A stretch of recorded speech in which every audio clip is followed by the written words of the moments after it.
সরকার প্রশাসন যদি চায় দ্রুত বিচার পাবে মৃতের পিতা বাবা, যদি প্রশাসন চায়। আর প্রশাসন যদি মনে করে গড়িমসি করব, তাহলে আমাদেরকে কিন্তু তখন রাস্তায় নামতে হবে। স্বল্প টাইমের মধ্যে 3 জন সাসপেক্টকে তিনারা চিহ্নিত করেছেন, ধরেছেন, এগুলো খবর পাচ্ছি। যদি এই তড়িঘড়ি হিসাবে প্রশাসন কাজ করে, তাহলে আমাদেরকে রাস্তায় নামতে হবে না।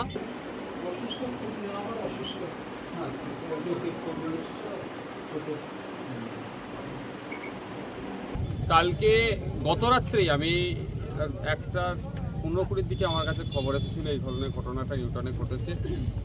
তখন থেকে আমাদের যারা নেতৃত্বরা আছে তাদের সাথে যোগাযোগ করি এবং আমাদের রাজনীতি যেহেতু এখানকার একটা দেখে পাটটা অনেকটাই দেখে, যোগাযোগ করি যেটা কি ঘটনা কি দেখলাম। সত্যি মর্মান্তিক ঘটনা।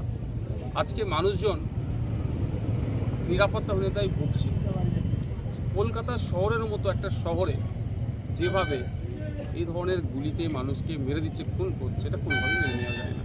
আমরা চাই প্রত্যেকের নিরাপত্তা বলয়ের মধ্যে থাকুক। আজকের দিনে দাঁড়িয়ে যদি আমি বলি পুলিশের ব্যর্থতা সত্যি খুব খারাপ লাগছে। পুলিশে যে পরিমাণ ম্যান পাওয়ার থাকা দরকার সেই পরিমাণ নয়, ফলে নিরাপত্তাতে গাফিলতি হচ্ছে। আজকে পরিবারের কাছে এসেছি, পরিবারের সাথে কথা বলেছি। পরিবারের মিতার যিনি মারা গিয়েছেন তার পিতার সাথেও কথা বলেছি, তিনিও শারীরিকভাবে অসুস্থ। জাস্ট এই পরিবারটা একটা সুন্দরভাবে খুশি হচ্ছে, আর্থিকভাবে আস্তে আস্তে স্বাবলম্বী হচ্ছে। ব্যবসায়িক কারণে যতটুকু শুনতে পেলাম খুন হতে হলো, এটা কোনোভাবেই মেনে নেওয়া যায় না। আমরা তো আর মৃতকে ফিরে দিতে পারবো না। আমাদের সর্বোচ্চ দিয়ে আমরা চাইব যে বা যারা এর সাথে যুক্ত, এই কনস্পিরেন্সির সাথে যুক্ত, এই হত্যাকাণ্ডের সাথে যুক্ত, প্রত্যেককে শাস্তি পাক।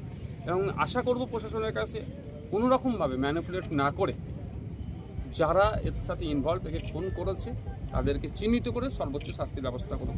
এটাও বলে গিয়েছি আজকে। আমি একজন জনপ্রতিনিধি হিসাবে তাদেরকে আশ্বস্ত করেছি আমার একটা নৈতিক কর্তব্য দায়িত্ব আছে।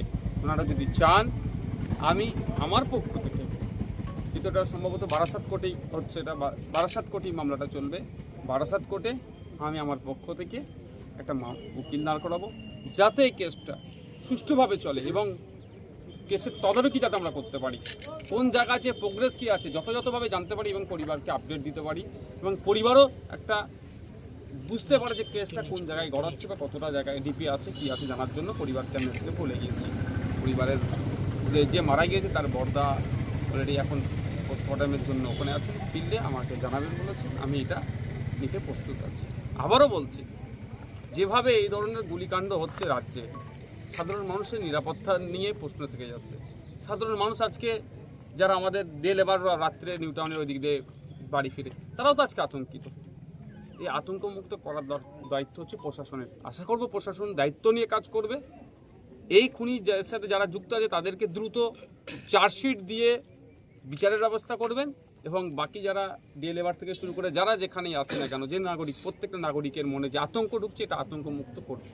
দেখুন, আমি রিপিট করছি, সরকার প্রশাসন যদি চায় দ্রুত বিচার পাবে। আজকে সিরাজ চ্যাটার্জি মানে মৃতের পিতা বাবা, যদি প্রশাসন চায়।